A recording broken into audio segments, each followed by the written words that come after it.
va parler un petit peu de l'enfance. Nous, le réseau Loisirs Pluriels, donc on est un réseau d'associations dont le siège national est à Rennes. C'est une association créée en Bretagne. Et donc on est composé de centres de loisirs qui accueillent enfants et adolescents. Le principe, c'est un accueil à parité, donc ce sont des centres de loisirs classiques, mais la particularité, c'est qu'on a la moitié de l'effectif qui est en situation de handicap et l'autre moitié qui ne l'est pas. Les principes forts, donc ça a été créé dans les années 90, c'était avant tout de proposer le loisir pour tous les enfants, quel que soit le type de handicap, si on peut encore parler de type de handicap, permettre cette mixité, permettre aux enfants d'être accueillis dans un même lieu, et surtout le répit des familles aussi qui est très important. On est une association de parents, comme beaucoup d'associations dans le champ du handicap.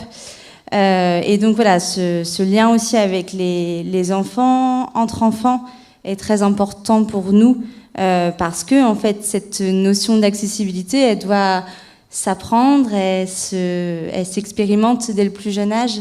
Et voilà, nous, l'idée, c'est que oui, il y a l'accessibilité dans les locaux, mais la première porte, c'est vraiment les personnes qui accueillent. Si les personnes qui accueillent ne sont pas formées, ne sont pas suffisamment nombreuses, là, nous, on est à peu près un adulte pour 3 enfants dans nos centres de loisirs, alors que normalement, on est sur un effectif de 1 pour 8 ou 1 pour 12. Sans cet effectif-là, le projet il tombe à l'eau, ça ne fonctionnerait pas. Aujourd'hui, l'accès aux loisirs pour les enfants en situation de handicap se fait dans tout centre de loisirs, c'est le cadre légal. Mais après, on se rend bien compte que dans les faits, on a quand même très peu d'enfants qui sont accueillis dans les centres de loisirs. Alors, il y en a, mais ça dépend des types de handicap, encore une fois.